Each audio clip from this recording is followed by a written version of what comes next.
Baik. Oke, Ibu presensi dulu ya. Jessica, Bunga Pristi, Hadir Bu. Nabila, Hadir Bu. Alfitri, Hadir Bu. semuanya hadir ya berarti. Iya Bu, hadir semua. Oke.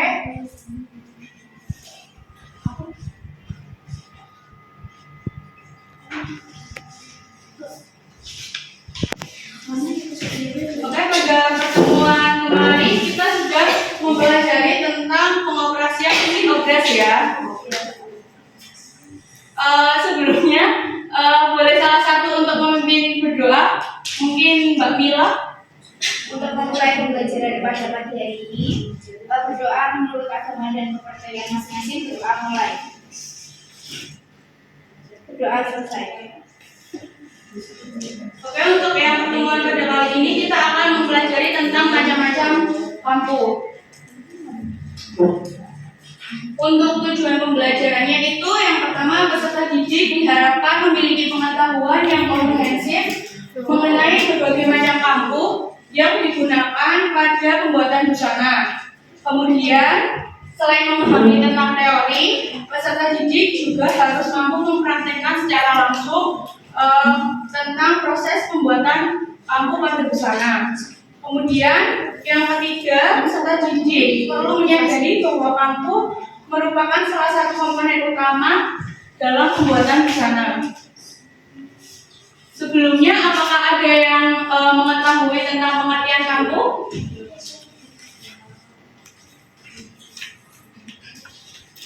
Ada yang mengetahui tentang pengertian lampu? Tahu Bu. Apa, Mbak Desi? Lampu adalah bagian bahan yang tersisa di luar batas garis jaritan. Ya, betul.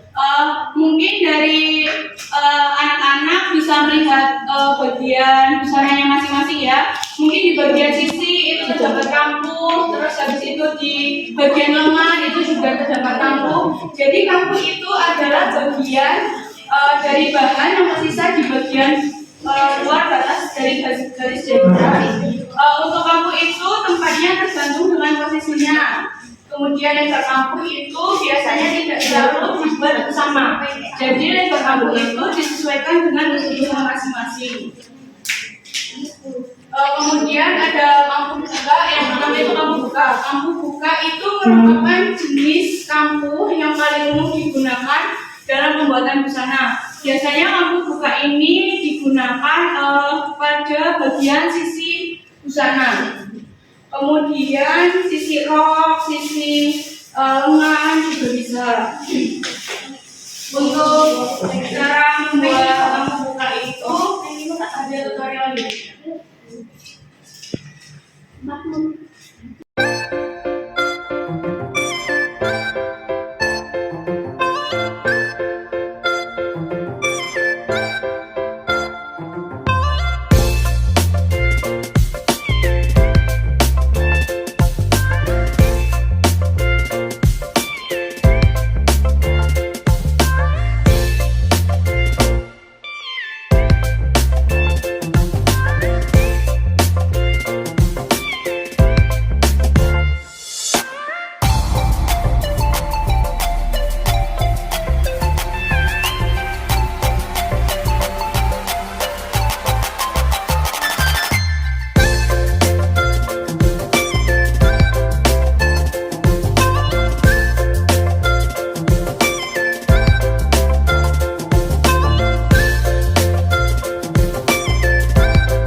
kemudian dijahit masuk 2 cm.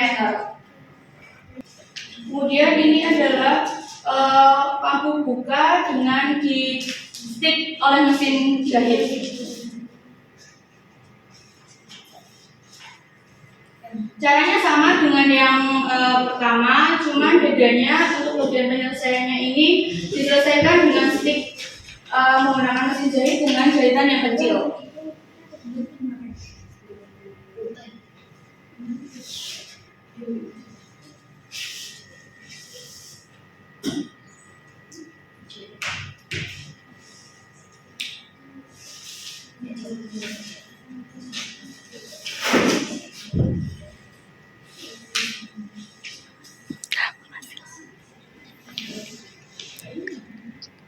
Kemudian kita lanjut ke kambuh kostum. Kambuh kostum itu kambuh pada pakaian yang diselesaikan dengan mesin pada bagian buruk. Jadi kambuhnya itu tidak kelihatan bertiras pada bagian baik busana. Kemudian ada kambuh balik. Kambuh balik ini biasanya digunakan pada bagian bahu pada busana. Kambuh balik itu dikerjakan dengan teknik membalikkan dengan 2 kali jahitan. Yang pertama itu caranya menjahit pada bagian buruk menghadap bagian buruk. Kemudian agar tidak bertiras itu dipotong, kemudian dibalik agar menjadi rapi. Kemudian yang selanjutnya ada kambuh geser. Itu salah satu jenis kambuh pada pakaian yang biasanya digunakan untuk menyambung kain pada rok yang berkerut pada bagian bawahnya, dan yang atas itu biasanya polos dan tidak berkerut. Kemudian ada kambuh pipih. Kambuh pipih itu mempunyai bekas jahitan pada satu sisi sebanyak 2 stikan, dan sisi yang sebelumnya itu 1 stikan. Jadi kelihatannya di bagian baik itu ada 2 stikan, padahal di bagian buruk itu hanya ada 1 stikan saja. Kemudian ada kambuh Prancis. Kambuh Prancis ini terdiri dari 1 jahitan yang didapatkan dengan cara menyatukan 2 lembar kain. Kain bagian baik berhadapan sama baik, tetapi tidak sama lebar atau dengan pinggirnya. Kemudian selanjutnya ada kambuh sarung. Kambuh sarung ini biasanya digunakan ketika ini ada yang pernah memperhatikan sarung mungkin ayahnya yang ada di rumah. Nah, itu untuk menggabungkan sarung itu biasanya menggunakan kambuh sarung, karena biasanya di bagian sarung itu kan kainnya bermotif ya. Jadi biar ketemu itu menggunakan kambuh sarung cara menjahitnya. Kemudian yang selanjutnya ada kambuh bisban. Kambuh bisban ini biasanya cara penyelesaiannya itu menggunakan kain serong kemudian dirompok. Nah, kambuh bisban ini merupakan kambuh yang halus ya, bukan jadi tidak memerlukan obras. Jadi termasuk kambuh kostum. Kemudian ada yang mungkin mau ditanyakan terlebih dahulu mengenai penjelasan dari saya, atau sudah cukup jelas? Sudah cukup jelas. Baik, untuk yang selanjutnya ini ada penugasan ya tentang kambuh. Ini adalah tugas kelompok. Jadi kalian bentuk kelompok. Satu kelompok itu terdiri dari 3 sampai 4 anggota. Kemudian kalian identifikasi tentang mungkin 3 sampai 4 jenis kambuh. Nanti ada yang presentasi sebagai contoh di depan. Paham? Mungkin ada yang mau ditanyakan tentang tugasnya? Tidak ada? Bisa dikerjakan ya tugasnya. Saya beri waktu 10 menit untuk mengerjakan tugasnya.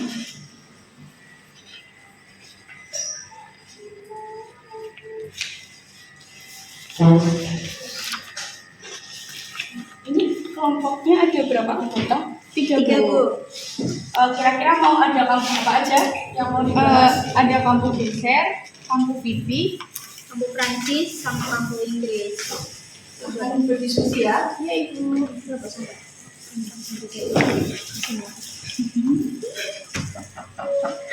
Kelompok ini mau ada berapa anggota? Yang mana? Iya. Mau kampung apa aja? Kampung Betawi. Kampung pipi. Udah mulai mencari identifikasinya? Baru proses. Akan lanjut berdiskusi ya.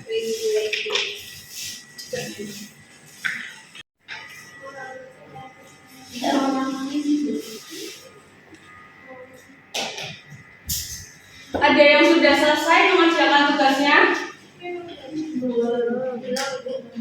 Ada yang sudah selesai? Kelompok 1? Sudah ibu. Mungkin dari kelompok 1 bisa masuk ke depan mempresentasikan.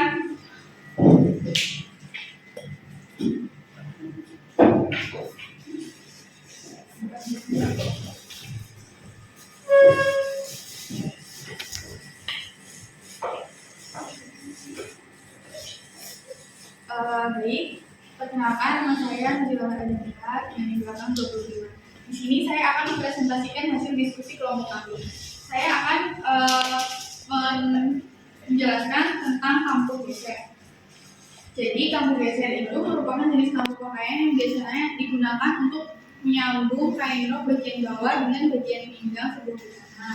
Nah, kampung geser ini biasanya digunakan pada rok yang berkerut dengan bahan pinggang yang polos. Gitu. Oke, beri tepuk tangan untuk Nuzila ini. Baik, tadi yang disampaikan oleh Nuzila itu benar ya. Untuk kampung geser itu memang fungsinya untuk menyambung bagian rok yang berkerut dengan bagian pinggang yang tidak berkerut. Oke, kita lanjut ke materi.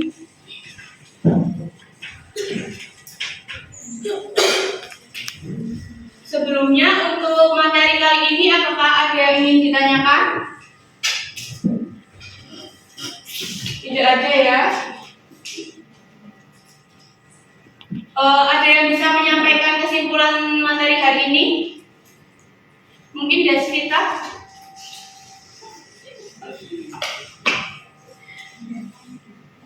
Pembelajaran hari ini kita mempelajari macam-macam jenis kampung dan mengaplikasikannya pada busana sehari-hari. Mungkin bisa disebutkan tadi ada apa aja? Ada kampung sarung, kampung balik, sama kampung geser.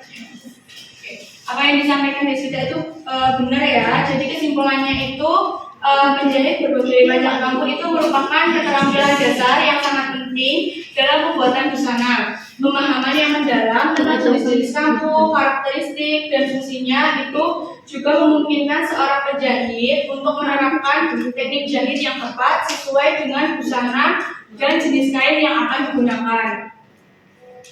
Baik, mungkin itu saja materi tentang hari ini. Terima kasih untuk perhatiannya. Oh iya, anak-anak, pertemuan berikutnya itu kan akan ada ujian akhir semester ya. Ibu harapkan untuk semua menjaga kesehatannya ya, jangan sampai sakit. Kemudian kalau misalkan ada yang belum dipahami tentang materinya bisa ditanyakan ke ibu. Untuk pelajaran hari ini saya cukupkan. Terima kasih. Wassalamualaikum warahmatullahi wabarakatuh. Waalaikumsalam warahmatullahi wabarakatuh.